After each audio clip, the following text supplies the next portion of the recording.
बिस्मिल्लाहिर्रहमानिर्रहीम अस्सलाम वालेकुम स्टूडेंट्स। आज की वीडियो लेक्चर में हम एक अनदर फाइलम डिस्कस करने जा रहे हैं और ये फाइलम है इश्क़ हेलमिंथिस।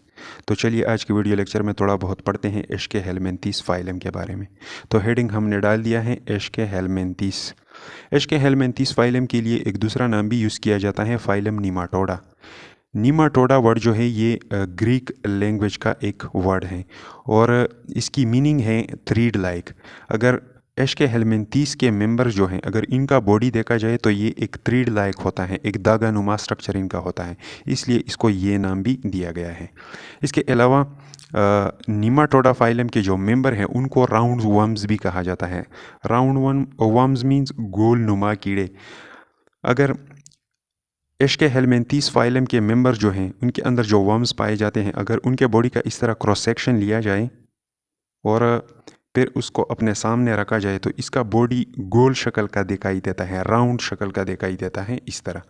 तो इसलिए इश्क़ हेलमिंथिस फाइलम के मेंबर्स जो हैं उनको राउंड वर्म्स भी कहा जाता है। अच्छा, इसके बाद आते हैं और इश्क़ हेलमिंथिस फाइलम के जो कैरेक्टरिस्टिक हैं इनको डिस्कस करते हैं। कैरेक्टरिस्टिक में पहला हेडिंग हमने डाल दिया है मीनिंग का।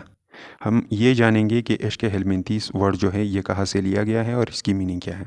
तो इश्क़ हेलमिंथिस वर्ड जो है ये दो अल्फाजों से मिलकर बनाया गया है और ये क्या है, ग्रीक लैंग्वेज से लिए गए हैं ये दो अल्फाज। अब वो कौन से दो वर्ड्स हैं? फर्स्ट वन है एस्कोज।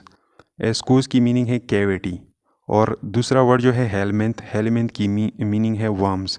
हेलमिंथ कहा जाता है वर्म को। तो लफ्ज़ी मानी इसका ये हुआ इश्क़ हेलमिंथिस वर्ड्स का कि इसके अंदर जो मेंबर रखे गए हैं अगर उनका बॉडी देखा जाए, क्रॉस सेक्शन लिया जाए और बॉडी देखा जाए तो यहाँ पर एक खाना मौजूद होता है। तो इसके अंदर जो वर्म्स पाए जाते हैं उनके बॉडी में एक खाना मौजूद होता है। तो ये हो गया इसका लफ्ज़ी मानी। वो खाना क्या होता है आगे हम डिस्कस करने जा रहे हैं। अच्छा, तो ये तो हो गया नेक्स्ट वन हेडिंग। अब इसके बाद थर्ड वन हेडिंग जो है ये है नेम। ये इश्क़ हेलमिंथिस नेम जो है, इस फाइलम को ये नाम किसने दिया था? गिवन बाई ग्रोबिन इन 1910। एक साइंटिस्ट था जिसका नाम था ग्रोबिन। इन्होंने 1910 में फर्स्ट ऑफ ऑल ये लफ्ज़ दिया था। इसके बाद नेक्स्ट वन है सिमेट्री। तो अगर इश्क़ हेलमिंथिस फाइलम के जो मेंबर है उनका अगर सिमेट्री देखा जाए तो ये क्या होते हैं, बाइलेटरल सिमेट्री इनका होता है। अब ये बाइलेटरल सिमेट्री क्या होता है, तो यहाँ पर हमने एक छोटा सा डायग्राम बना दिया है। ये क्या है, एग्जांपल के तौर पे हम लेते हैं कि ये प्लेटी हेलमिंथिस का एक मेंबर है और वो ये कौन सा मेंबर है, ये है राउंड वर्म। सिंपली मैंने इसको RW से रिप्रेजेंट कर दिया। अब इसका बॉडी अगर यहाँ से इस तरह काट दिया जाए मिड पॉइंट पे इसका बॉडी इस तरह काट दिया जाए तो ये दो इक्वल पार्ट में डिवाइड हो जाता है। एक इस साइड पे ये पार्ट हो जाएगा दिस वन, और दूसरा ये हो जाएगा। तो प्लेटी हेलमिंथिस के जो मेंबर हैं उनका बॉडी अगर मिड पॉइंट पे काट दिया जाए तो ये दो इक्वल पार्ट में डिवाइड होता है। तो इनका बॉडी एक ही प्लेन पे डिवाइड होता है टू इक्वल पार्ट में। तो ऐसे सिमेट्री को बाइलेटरल सिमेट्री कहा जाता है। उम्मीद है समझ में आ चुका होगा। अब इसके बाद थर्ड वन क्या है, इसके बाद नेक्स्ट वन बॉडी फॉर्म। इसका बॉडी फॉर्म क्या होता है, तो बॉडी फॉर्म इसका ट्रिप्लोब्लास्टिक होता है। Triploblastic and long cylindrical. ये ट्रिप्लोब्लास्टिक होते हैं और लंबे साइलेंड्रिकल होते हैं। मतलब इसका बॉडी अगर देखा जाए तो ये एक ट्यूब लाइक होती है। Cylindrical means tube like. Triploblastic nature से क्या मुराद है इसको भी यहाँ पे डिस्कस करते हैं। तो ट्रिप्लोब्लास्टिक नेचर से मुराद ये है, यहाँ पर हमने अगेन एक सिंपल सा डायग्राम बना दिया है। हम एज्यूम कर लेते हैं कि ये क्या है, ये है एम्ब्रायो। ये एम्ब्रायो है किस चीज़ का, इश्क़ हेलमिंथिस फाइलम के एक मेंबर का। और अगर इसका हम क्या करें, क्रॉस सेक्शन ले और फिर अपने सामने इसको रख दें तो इसका स्ट्रक्चर कुछ इस तरह दिखाई देता है। अब इसके अंदर मुख्तलिफ सेलों के लेयर्स पाए जाते हैं। फर्स्ट ऑफ ऑल यहाँ पे आप लोगों को ये रेड सेलों का कवरिंग दिखाई दे रहा होगा। इस कवरिंग को कहा जाता है, ये सेलों का कवरिंग जो है इसको कहा जाता है एक्टोडर्म। तो ये हो गया एक्टोडर्म। एक्टोडर्म के नीचे यहाँ पर हमने अगेन ग्रीन कलर के सेल्स बना दिए हैं।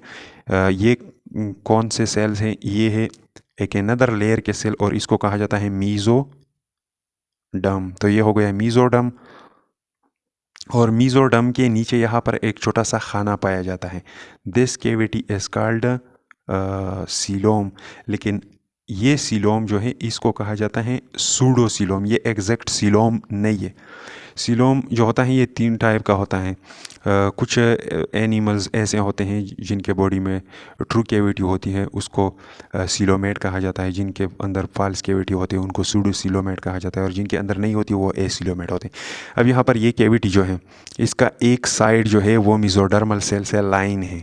इस साइड पे इसकी क्या है, मेसोडर्मल सेल है, लेकिन इस दूसरे साइड पे क्या है, एक अनदर टाइप ऑफ सेल्स मौजूद है जिनको एंडोडर्म सेल्स कहा जाता है, और इन्होंने एक लेयर बना दिया है जिनको एंडोडर्म कहा जाता है। अगर इस एंडोडर्म के ऊपर मेसोडर्मल सेल होते तो फिर ये ट्रू सीलोम होता, लेकिन इसके ऊपर नहीं है तो ये सूडोसीलोम है। तो इस कैविटी को क्या कहा जाता है, सूडो, ये क्या कहलाता है, सूडो सीलोम। तो ये सूडोसीलोमेट्स होते हैं। इसके कैविटी के नीचे यहाँ पर एक अनदर कवर होता है सेलों का, और इसको कहा जाता है एंडोडर्म। एंडोडर्म, तो ये हो गया एंडोडर्म।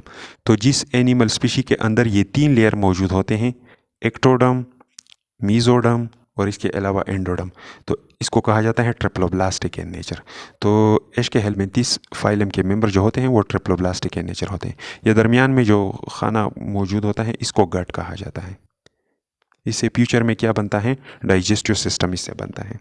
अच्छा, तो ये ट्रिप्लोब्लास्टिक इन नेचर होते हैं और लॉन्ग साइलेंड्रिकल होते हैं। इसके अलावा नेक्स्ट वन पॉइंट क्या है, सीलोम। इसके अंदर सीलोम किस तरह होता है यहाँ पे मैंने डिस्कस कर लिया। ये सूडो सीलोमेट्स होते हैं, इनके अंदर फॉल्स कैविटी मौजूद होती हैं। नेक्स्ट वन पॉइंट हमारे पास क्या है, रेस्पिरेटरी एंड सर्कुलेटरी सिस्टम।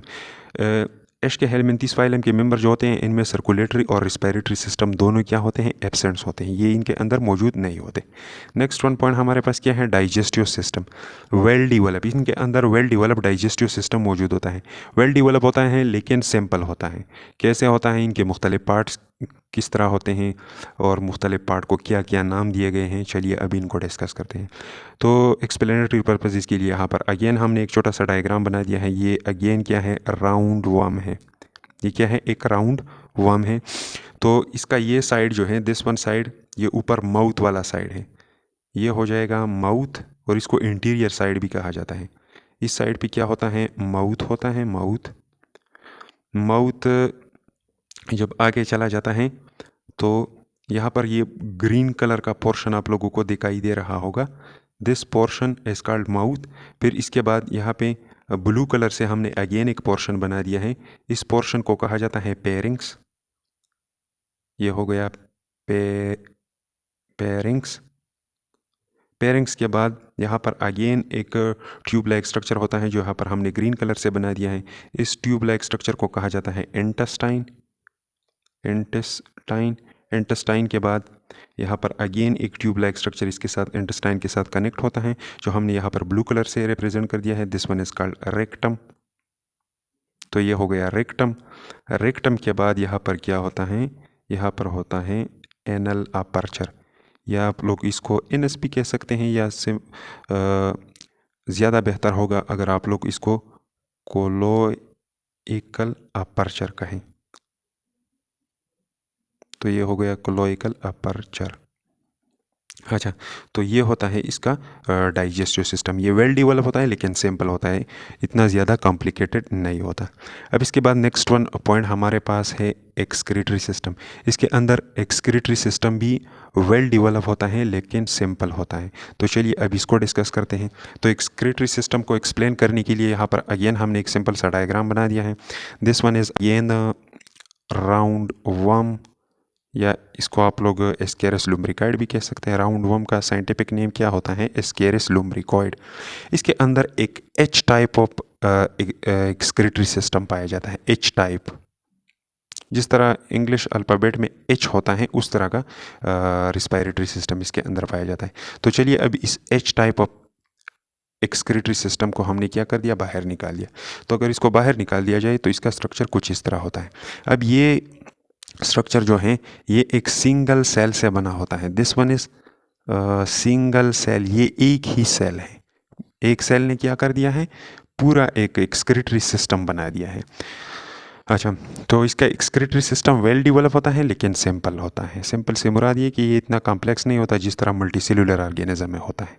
तो चलिए अभी इनके मुख्तलिफ पार्ट्स डिस्कस करते हैं। फर्स्ट ऑफ ऑल ये लॉन्ग ट्यूब लाइक स्ट्रक्चर आप लोगों को दिखाई दे रहे होंगे जो कि नीचे की तरफ रन करती हैं राउंड वर्म के बॉडी के अंदर पोस्टीरियर साइड की तरफ। इसका ऊपर साइड इंटीरियर होता है, नीचे की तरफ जब हम जाते हैं तो इसको पोस्टीरियर साइड कहा जाता है।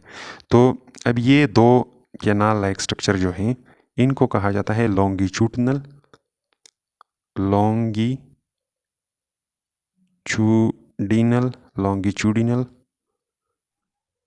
Lateral canals. ये क्या है? Longitudinal lateral canals. तो ये दो होते हैं और इनके ये एंड्स जो होते हैं ये क्लोज होते हैं, क्लोज। इनके ये आखिरी सिरे जो होती हैं ये क्लोज होती हैं। अब यहाँ पर एक न्यूक्लियस मौजूद होता है। ये हो गया इसका न्यूक्लियस, ये हो गया न्यूक्लियस। न्यूक्लियस के एक साइड पे यहाँ पर कैनाल लाइक स्ट्रक्चर दिखाई दे रहे होंगे। ये मिड पोर्शन वाला एरिया जो है ये खाली होता है। एक कैनाल ये हो गया, दूसरा कैनाल लाइक स्ट्रक्चर ये हो गया, तीसरा कैनाल लाइक स्ट्रक्चर ये हो गया, चौथा कैनाल लाइक स्ट्रक्चर ये हो गया। तो इन कैनाल लाइक स्ट्रक्चर को कहा जाता है ट्रांसवर्स कैनाल्स। ये क्या कहलाते हैं? Network of transverse canal, network of transverse canal. Shortcut में मैं लिख देता हूँ, यहाँ पे स्पेस बहुत कम है। ट्रांसवर्स कैनाल, ट्रांसवर्स के लिए मैंने टी लिख दिया और कैनाल के लिए मैंने सी लिख दिया। चलिए कैनाल का स्पेलिंग पूरा लिख देते हैं। तो ये हो गया नेटवर्क ऑफ ट्रांसवर्स कैनाल, ये पोर्शन जो यहाँ पर दिखाई दे रहा है। अच्छा, अब इनके बाद यहाँ पर एक आर्म लाइक स्ट्रक्चर होता है, इसको कहा जाता है एंटीरियर कैनाल। ये क्या है? Anterior canal. सिंपली मैंने ए सी से रिप्रेजेंट कर दिया। ए मतलब एंटीरियर, सी मतलब कैनाल। और यहाँ पर ये आप लोगों को ये कैनाल लाइक स्ट्रक्चर दिखाई दे रहा होगा। This one is called common canal. इसको कॉमन कैनाल कहा जाता है। इसको मैंने सी से रिप्रेजेंट कर दिया। और इस कॉमन कैनाल के आखिरी एंड पे यहाँ पे एक पोर पाया जाता है जिसके ज़रिए वेंट्रल सरफेस पे ये खुला होता है। इसका एक डोर्सल सरफेस होता है। ये फ्रंट में जो आप लोगों को दिखाई दे रहा है ये वेंट्रल सरफेस है इसका, और इसके पीछे जो सरफेस है वो डोर्सल सरफेस कहलाया जाता है। तो ये कॉमन कैनाल का जो पोर होता है जिसको एक्सक्रीटरी पोर कहा जाता है, एक्सक्रीटरी पोर, ये वेंट्रल सरफेस पे ओपन हो जाता है। किसके थ्रू? एक्सक्रीटरी पोर के थ्रू। तो ये हो गया इसका एक्सक्रीटरी सिस्टम। इस एक्सक्रीटरी सेल में क्या होता है? इस सेल के अंदर वेस्ट मटेरियल जमा हो जाते हैं और फिर इसको मेटाबॉलिक वेस्ट को इसके ज़रिए बाहर निकाल दिया जाता है। अच्छा, तो ये हो गया इसका एक्सक्रीटरी सिस्टम। अब इसके बाद नेक्स्ट वन हेडिंग हमारे पास जो है वो है नर्वस सिस्टम। तो चलिए अब इस नर्वस सिस्टम को डिस्कस करते हैं कि एस्केरिस लुम्ब्रिकैड या राउंड वर्म जो है इसके अंदर नर्वस सिस्टम किस तरह होता है। तो अगेन यहाँ पर हमने एक सिंपल सा डायग्राम बना दिया है और ये अगेन क्या है? राउंड वर्म है। सिंपली मैंने इसको RW से रिप्रेजेंट कर दिया। अब इस राउंड वर्म के अंदर ये पोर्शन क्या कहलाता है? This one is posterior side and this one is anterior side. इसके साथ मैंने ए लिख दिया। और यह फ्रंट में जो आप लोगों को दिखाई दे रहा है दिस वन इज़ वेंट्रल और इसके पीछे जो है वो है डोर्सल। अब यहाँ पर एक न्यूरॉनों का एक रिंग पाया जाता है। यहाँ पर न्यूरॉन्स इकट्ठे होते हैं जिन्होंने एक रिंग बनाया होता है। ये रिंग हमने यहाँ पर ग्रीन कलर से रिप्रेजेंट कर दिया है। और this ring is called nerve ring. इसको नर्व रिंग कहा जाता है, या इसके लिए दूसरा नाम सर्कमफेरेंजियल रिंग भी कहा दिया जाता है। इसके लिए सर्कमफेरेंजियल रिंग नाम भी यूज़ किया जाता है, लेकिन ये थोड़ा सा आसान है। चलिए आप लोग ये इस्तेमाल करें, नर्व रिंग। अब ये नर्व रिंग जो है इसके ऊपर बहुत सारे गैंग्लियन मौजूद होते हैं, बहुत सारे गैंग्लियन इसके ऊपर मौजूद होते हैं। तो चलिए अभी इन गैंग्लियंस को थोड़ा थोड़ा डिस्कस करते हैं, ज़्यादा डिटेल में नहीं जाएंगे क्योंकि ये फिर आप लोगों के लेवल से बिल्कुल बाहर हो जाएगा। फर्स्ट ऑफ ऑल यहाँ पर इस रिंग में, ये रिंग जो है ये इसको हम दो पार्ट में डिवाइड करते हैं। एक पॉइंट, ये रेड पॉइंट आप लोगों को दिखाई दे रहा होगा और दूसरा यहाँ पे रेड पॉइंट दिखाई दे रहा होगा। इन दो रेड पॉइंट के पीछे जो ये पोर्शन पाया जाता है रिंग का, ये इसका डोर्सल पोर्शन है। क्या है? Dorsal portion. और इन पॉइंट के इस साइड पे ये रीजन जो पाया जाता है, this one is ventral portion of the ring. तो अब इस डोर्सल पोर्शन पे यहाँ पे एक गैंग्लियन पाया जाता है, दिस वन, या रेड कलर का, this one is called dorsal ganglion. इसको क्या कहा जाता है? Dorsal ganglion. इसके साथ मैं 1 लिख देता हूँ और शॉर्टकट में लिख देता हूँ, this one is dorsal ganglion. अब इस डोर्सल गैंग्लियन के दोनों साइड पे छोटे छोटे 2 और गैंग्लियन मौजूद होते हैं, एक ये हो गया और दूसरा ये हो गया। दीज 2 आर कॉल्ड सब डोर्सल गैंग्लिया। ये क्या हो जाएंगे? गैंग्लियन एक को कहा जाता है, गैंग्लिया प्लूरल हो जाएगा। तो यहाँ पर 2 सब डोर्सल गैंग्लिया पाए जाते हैं। अब इसके बाद यहाँ पर ये रेड डॉट आप लोगों को दिखाई दे रहा होगा और दिस वन अनदर वन, ये 2 गैंग्लिया जो हैं, या ये 2 गैंग्लियंस जो हैं, इनको क्या कहा जाता है? इनको कहा जाता है लेटरल गैंग्लिया। ये लेटरल गैंग्लिया भी तादाद में 2 होते हैं। अच्छा, तो ये हो गए चंद गैंग्लिया। अब ये लेटरल, ये साइड है ना, दिस वन, और साइड को क्या वर्ड्स यूज़ किया जाता है? लेटरल। तो ये लेटरल साइड पे इस रिंग के पाए जाते हैं, तो these are called lateral ganglia. तो ये तादाद में 2 होते हैं। अब ये वेंट्रल पोर्शन जो है, यहाँ पे भी 2 सैक लाइक गैंग्लिया मौजूद होते हैं। तो ये 2 जो है, इनको कहा जाता है, फोर्थ वन हो जाएगा, यहाँ पे स्पेस बहुत कम है, फोर्थ वन हो जाएगा वेंट्रल गैंग्लिया। VG से मैंने रिप्रेजेंट कर दिया। तो एक डोर्सल गैंग्लिया होता है, 2 सब डोर्सल एक डोर्सल गैंग्लियन होता है, 2 सब डोर्सल गैंग्लिया होते हैं, 2 वेंट्रल गैंग्लिया होते हैं, एक पियर होता है, और एक पियर लेटरल गैंग्लिया, और एक पियर होता है वेंट्रल गैंग्लिया का। तो ये हो गए चंद गैंग्लिया या गैंग्लियंस। अब ये नर्व रिंग जो है, इसके ऊपर साइड पे, मतलब एंटीरियर साइड पे, इससे 6 नर्व एराइज होते हैं, और नीचे साइड से भी 6 नर्व एराइज हो जाते हैं। लॉन्ग नर्व्स होते हैं जो कि पोस्टीरियर साइड की तरफ रन होते हैं। अब यहाँ पर देखो, एक ये हो गया, दूसरा ये हो गया, तीसरा ये हो गया, चौथा, पांचवा और 6 नर्व्स इससे ऊपर चले जाते हैं, और 6 नर्व इससे नीचे भी चले आते हैं, और बॉडी के पोस्टीरियर साइड की तरफ ये रन होते हैं। अब इनके मुख्तलिफ नाम भी होते हैं। चलिए अब इनको भी थोड़ा बहुत टच देते हैं। फर्स्ट ऑफ ऑल, ये 2 आप लोगों को दिखाई दे रहे होंगे, ये जोड़ा, एक ये हो गया और दूसरा ये हो गया। ये किस साइड पे मौजूद है? ये लेटरल साइड पे मौजूद है। तो इन दोनों को कहा जाता है लेटरल नर्व। तो मैं यहाँ पे लिख देता हूँ LN, लेटरल नर्व, एक पेयर ये हो गया। अब यहाँ पर देखो, लेटरल नर्व के बाद यहाँ पर एक ये हो गया और दूसरा इस साइड पे हो गया, ये भी एक जोड़ा होता है। तो ये हो जाएगा second number. This one is called dorso lateral nerve. Lateral side पे थोड़ा बहुत पाया जाता है और डोर्सल साइड पे है। तो this one is called dorso lateral nerve, एक पेयर ये हो गया। और एक इस वेंट्रल साइड पे भी ये थर्ड वन ये हो गया, ये मैंने बना दिया है, एक पेयर ये हो गया। तो this one is called ventrolateral nerve. ये क्या हो जाएगा? वेंट्रोलेटरल, वेंट्रल साइड पे है लेकिन थोड़ा सा लेटरल साइड की तरफ है। This one is ventrolateral. तो टोटल कितने हो गए? 6 हो गए। ये सारे की क्या होते हैं? पियर नेचर में होते हैं। तो 6 इंटीरियर साइड से एराइज होते हैं रिंग के, और ये ऊपर साइड की तरफ चले जाते हैं, और 6 पोस्टीरियर साइड की तरफ नीचे रन होते हैं। अब इन नीचे जो है इनको डिस्कस करते हैं। इसमें फर्स्ट ऑफ ऑल यहाँ पर मिड पोर्शन पे देखें, एक इस डोर्सल गैंग्लियन से एराइज होता है और ये नीचे डोर्सल साइड पे रन करता है। तो इसको कहा जाता है डोर्सल नर्व। इसको क्या कहा जाता है? Dorsal nerve. ये होता है डोर्सल नर्व। और एक यहाँ पे वेंट्रल साइड पे रन होता है, ये आप लोगों को दिखाई दे रहा होगा। This one is called ventral nerve. ये क्या हो जाएगा? Ventral nerve. तो अगर बाकीमानद आप लोगों को याद भी ना हो तो ये 2 तो लाजमी याद रखने चाहिए, डोर्सल नर्व और वेंट्रल नर्व। इसके बारे में आप लोगों को पता होना चाहिए। बाकीमानद अगर आप लोग याद ना भी रखें तो कोई फ़र्क नहीं पड़ता। अब यहाँ पर भी देखो सेम उसी तरह है। ये क्या हो जाएगा? ये भी लेटरल साइड पे है, तो ये हो जाएगा लेटरल नर्व। ये क्या है? डोर्सोलेटरल नर्व। और ये क्या हो जाएगा, ये अगेन लेटरल नर्व, और ये क्या हो जाएगा, डोर्सोलेटरल नर्व। सेम उसी तरह। और दो ये हो गए, एक डोर्सल नर्व और दूसरा वेंट्रल नर्व।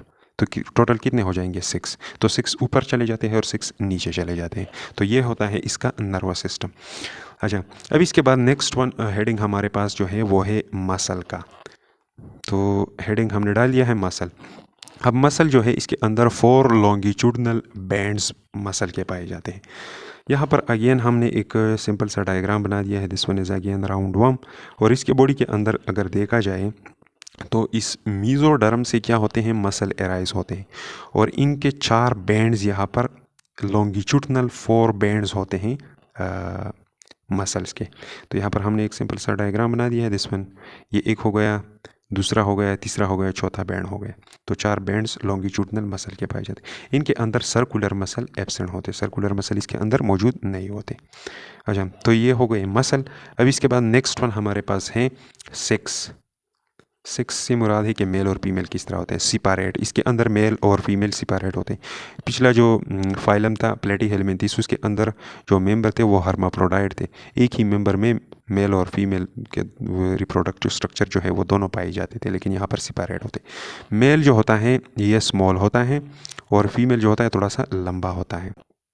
यहाँ पर हमने क्या कर दिया है, एक यहाँ पर बना दिया है एक फीमेल और एक male. This one is female, ये थोड़ा सा लंबा होता है, और दिस वन इज़ मेल, और मेल थोड़ा सा साइज़ में छोटा होता है, स्मॉल होता है। और मेल का ये, इन दोनों का इंटीरियर पार्ट अगर देखा जाए, दिस वन ये ऊपर हेड वाला रीजन, तो दिस वन इज़ पॉइंटेड, ये नुकदार होता है, और ये टेपरिंग होता है। मतलब ये साइड और ये दोनों साइड जो है एक दूसरे के ऊपर इसी तरह चढ़े होते हैं। तो इसका एंड पॉइंट क्या होता है, हेड वाला रीजन ये पॉइंटेड होता है, नुकदार होता है और टेपरिंग होता है। लेकिन टेल वाला इंटीरियर पोर्शन जो है फीमेल का पॉइंटेड होता है, लेकिन मेल का थोड़ा सा कर्व होता है, ये थोड़ा सा मुड़ा होता है। इसके अंदर एक स्ट्रक्चर छुपा होता है जो आगे हम रिप्रोडक्टिव सिस्टम में डिस्कस करने वाले हैं, इस वजह से ये मुड़ा होता है। और फिर ये क्या करता है, फीमेल के जो वाल्वा होता है उसके अंदर इस अपना वो कापलेटरी आर्गन जो है, स्ट्रक्चर जो है उसको घुसा देता है ताकि वो इसके साथ चिपका रहे। अच्छा, फीमेल का साइज़ अगर देखा जाए तो ये 8 इंच से लेकर 16 इंचेस तक होता है। फीमेल का साइज़ इतना होता है। और मेल का साइज़ अगर देखा जाए तो ये 6 इंच से लेके 12 इंचेस तक होता है। तो ये होता है इनका size.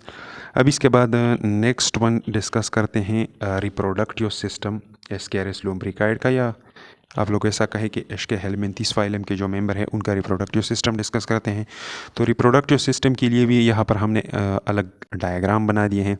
This one is male reproductive system and this one is female reproductive system. Female के साथ मैंने एफ लिख दिया और मेल के साथ मैंने एम लिख दिया। तो चलिए अभी इनके पार्ट्स को डिस्कस करते हैं। फर्स्ट ऑफ ऑल फीमेल को डिस्कस करते हैं। चलिए, तो फीमेल का यहाँ पर एक लंबा सा tube, coil tube like structure होता है यहाँ तक, जो हमने ग्रीन कलर से बना दिया है। इस ट्यूब लाइक स्ट्रक्चर को कहा जाता है ओवरी। ये क्या है, ओवरी। एक इस साइड पे है और दूसरा इस साइड पे हो जाएगा सेम। तो 2 ओवरीज इसके अंदर होते हैं। अब ये ओवरी जब टर्मिनेट हो जाती हैं तो यहाँ पर हमने एक अगेन एक कोइल ट्यूब लाइक स्ट्रक्चर बना दिया है रेड कलर से, and this one is called oviduct. इसको क्या कहा जाता है, ओविडक्ट। तो ये ओविडक्ट भी 2 होते हैं, एक साइड पे और दूसरा दूसरे साइड पे। अब ये ओविडक्ट्स जब टर्मिनेट हो जाए तो ओविडक्ट के बाद यहाँ पर 2 और छोटे छोटे सेक लाइक स्ट्रक्चर ओविडक्ट के साथ अटैच होते हैं। एक ये हो गया और दूसरा ये हो गया। यहाँ पे स्पेस बहुत कम है, मैं यहाँ पे लिख देता हूँ। ये जो है इनको कहा जाता है यूटीरस। ये क्या है, यूटरस।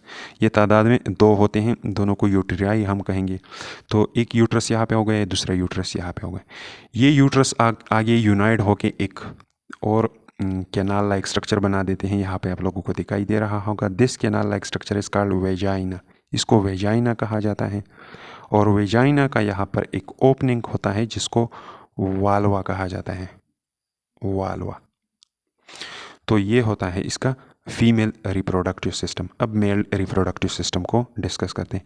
मेल रिप्रोडक्टिव सिस्टम में भी यहाँ पर एक कोइल ट्यूब लाइक स्ट्रक्चर होता है यहाँ पर, जो हमने अगेन ग्रीन कलर से रिप्रेजेंट कर दिया है। This coil tube like structure is called testis. इसको क्या कहा जाता है, टेस्टीज। तो ये हो गया टेस्टीज़। अब टेस्टीज़ के बाद यहाँ पर अगेन एक कोयल ट्यूब लाइक स्ट्रक्चर दिखाई दे रहा होगा जो हमने ब्लू कलर से इसको रिप्रेजेंट कर दिया है। This one is called was deference, इसको वाज डेफरेंस कहा जाता है, वाज डेफरेंस। तो ये हो गया वाज डेफरेंस। वाज डेफरेंस के बाद यहाँ पर अगेन एक सैक लाइक स्ट्रक्चर होता है जो यहाँ पे स्पम्स को स्टोर किया जाता है। दिस सैक लाइक स्ट्रक्चर जो हमने यहाँ पे रेड कलर से रिप्रेजेंट कर दिया है, this one is called seminal vesicle. ये हो जाएगा सेमाइनल वेजिकल। अब सेमाइनल वेजिकल जब ख़त्म हो जाता है तो इससे अगेन एक ट्यूब लाइक स्ट्रक्चर एराइज होता है जिसके थ्रू आगे स्पम को भेज दिया जाता है, और यहाँ पर हमने इसको अगेन ब्लू कलर से रिप्रेजेंट कर दिया है। This one is called ejaculatory duct, या ब्लू पोर्शन आप लोगों को दिखाई दे रहा होगा। This one is called ejaculatory duct. यहाँ पे स्पेस बहुत कम है तो शॉर्टकट में मैं लिख देता हूँ इजाकुलेटरी डक्ट, ED, इजाकुलेटरी डक्ट। इजाकुलेटरी डक्ट जो है आगे एक और स्ट्रक्चर में खुलता है जो डाइजेस्टिव सिस्टम से आया होता है। ये क्या है?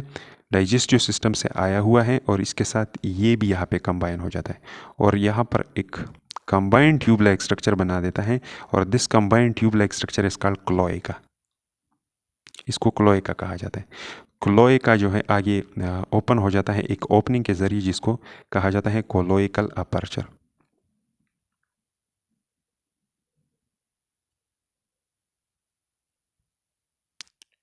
अब ये ऐसा ओपनिंग है जिसके ज़रिए गैमीट्स को भी पास किया जाता है और इसके अलावा एक्सक्रीटरी मटेरियल को भी बाहर निकाल दिया जाता है। तो ऐसा स्ट्रक्चर जिसके ज़रिए ये दोनों चीज़ें निकाल दिया जाते हों उसको कोलोइकल अपर्चर कहा जाता है। और अगर सिंपली अनडाइजेस्टेड फूड जो है उसको निकाल दिया जाता हो, बाकी चीज़ें उसके ज़रिए ना निकाली जाती हो, तो उसको फिर एनस कहा जाता है। तो इसलिए इस वो ओपनिंग को हम एनस का नाम प्रॉपर नहीं देते, इसको कोलोइकल अपर्चर का नाम देते हैं। अब यहाँ पर एक और कैपिलरी अपैरेटस मौजूद होता है इस एरिया में। यहाँ पर दो छोटे छोटे सैक लाइक स्ट्रक्चर आप लोगों को दिखाई दे रहे होंगे। These are called penial sac, इनको पेनियल सैक्स कहा जाता है, सैक्स। इन पेनियल सैक से दो नीडल नुमा स्ट्रक्चर एराइज होते हैं जिनको स्पेक्यूल्स कहा जाता है या जिनको पेनियल सीटा कहा जाता है, पेनियल सीटा। और इन पेनियल सीटा के ज़रिए होता है, ये पेनियल सीटा जो है फीमेल के वालवा में इसको एंटर कर दिया जाता है जब कॉपुलेशन का टाइम होता है, ताकि स्पर्म को क्या कर दिया जाए, वह ट्रांसफ़र कर दिया जाए और ये उसके साथ फीमेल के वालवा के साथ या फीमेल रिप्रोडक्टिव सिस्टम के साथ ये चिपका, या फीमेल बॉडी के साथ ये चिपका रहे। ये फीनियल सीटा जो है उसके लिए इस्तेमाल किए जाते हैं। अच्छा, अब इसके बाद लास्ट वन पॉइंट हमारे पास है हैबिटेट, कि ये कहाँ पे रहते हैं। तो सम आर फ्री लिविंग, इसमें कुछ ऐसे मेंबर होते हैं जो कि फ्री लिविंग होते हैं, आज़ाद रहते हैं। वो अक्सर क्या होते हैं, इक्वेटिक होते हैं, और इसके अलावा कुछ सॉइल्स में भी पाए जाते हैं। फ्री लिविंग नेचर के भी मेंबर इसके होते हैं। इसके अलावा सम आर पैरासाइट्स, कुछ इसके पैरासाइट्स होते हैं, प्लांट्स के ऊपर भी पैरासाइट्स होते हैं। इसके अलावा एनिमल के ऊपर भी कुछ पैरासाइट्स होते हैं, कुछ मेंबर इसके। और इसके अलावा स्पेशली ह्यूमन के अंदर भी कुछ पैरासाइट्स होते हैं, जैसा कि स्केरिस लुम्ब्रिकाइड हो गया, एंट्रोबाइस वर्मिकुलेरिस हो गया, जिसको पेनवर्म भी कहा जाता है, जो अक्सर चिल्ड्रन में होता है। अच्छा, तो habitat some are free living and some are parasites. अब लास्ट वन डिस्कस करते हैं इस फाइलम के एग्जांपल्स। तो एग्जांपल्स में हमारे पास फर्स्ट वन है एस्केरिस लुम्ब्रिकाइड, इसका कॉमन नेम होता है राउंड वर्म। एस्केरिस लुम्ब्रिकाइड इसका साइंटिफिक नेम होता है। ये एक एंडोपेरासाइड्स होता है और हमारे इंटेस्टिनल लुमिनल एरिया में ये मौजूद होता है, वहाँ पर ये पाया जाता है। और इसकी बॉडी क्या होती है, साइलेंड्रिकल होती हैं, ट्यूब लाइक होती हैं, और दोनों एंड क्या होते हैं, ये ऊपर वाला नीचे वाला दोनों एंड टैपरिंग होते हैं। एस्केरिस लुम्ब्रिकाइड के बाद दूसरा एग्जाम्पल हमारे पास है एंट्रोबियस वर्मिकुलेरिस, इसका कॉमन नेम होता है पिनवर्म। ये आमतौर पे चिल्ड्रंस के इंटेस्टाइन के अंदर पाया जाता है। और ये चिल्ड्रन किस तरह लेते हैं, जब वो सॉइल के मिट्टी के अंदर अपने हाथ वगैरह गंदा करते हैं तो उस सॉइल के अंदर अक्सर इनके अंडे पाए जाते हैं पिनवर्म के। तो उस पिनवर्म के अंडों को फिर क्या कर दिया जाता है अगर उन गंदे हाथों के ज़रिए खाना वगैरह या कोई और चीज़ लिया जाए तो फिर उसके बॉडी के अंदर चले जाते हैं और फिर ये इंटेस्टाइन के सीकम, कोलोन और अपेंडिक्स में वहाँ पे पड़े रहते हैं ये पेनवर्म्स। फिर इसकी वजह से सीवियर इचिंग होता है एनस एरिया का, क्योंकि एनल एरिया क्या होता है वहाँ पे ये अक्सर अंडे देता है वहाँ पे। और इसकी वजह से इंसोम्निया होती है। Insomnia means loss of sleep होता है। और एपिटाइट भी चिल्ड्रन का लॉस हो जाता है, उनको भूख नहीं लगता चिल्ड्रंस को। इसके अलावा फाइलम एशकेहेलमिन्थिस या निमाटोडा फाइलम के जो मेंबर हैं फ्रेश वाटर में भी पाए जाते हैं, साल्टी वाटर में भी पाए जाते हैं। इसके अलावा सॉइल वगैरह में भी पाए जाते हैं। अगर सॉइल का एक अंबार सा लिया जाए तो उसमें 1000 ऑफ निमाटोड्स मौजूद होते हैं। और इसमें बहुत सारे, मैंने पहले बता दिया कि इसमें प्री लिविंग भी होते हैं और इसके अलावा कुछ पैरासिटिक्स भी होते हैं, प्लांट के, एनिमल के और इसके अलावा ह्यूमन के। इन पैरासिटिक निमाटोड्स की वजह से बहुत सारा इकोनॉमिक लॉस भी होता है हेल्थ सेक्टर में भी और इसके अलावा क्रॉप सेक्टर में भी होता है, क्योंकि इसकी वजह से फसलें भी तबाह होती हैं।